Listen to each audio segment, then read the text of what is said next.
हुकूमत के अहकामात पर जारी निजात महरान ऑपरेशन के बढ़ते दबाव के नतीजे में इंतहाई संगीन नौयत के मुकदमात में मतलूब 2 मुल्ज़मान ने सरेंडर कर दिया। DIG लड़काना सखर नासिर आफ्ताब की दिलेराना कमांड में मौसर हिकमत अमली की बदौलत डाकुओं के खिलाफ निजात महरान ऑपरेशन में लड़काना सखर रेंज पुलिस, वफाकी सिविल इंटेलिजेंस एजेंसी और सिंध रेंजर की जानिब से कच्चे के डाकू अगवाकार सरेंडर करने या फिर दौरान पुलिस ऑपरेशन अपने मुंतकी अंजाम के लिए तैयार रहने का वाज़ह पैगाम के नतीजे में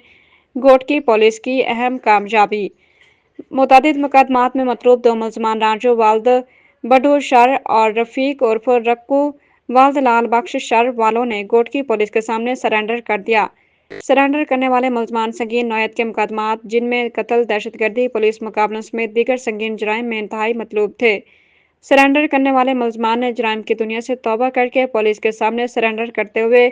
अपने दीगर साथियों को भी हथियार फेंक कर पेश होने का पैगाम दिया।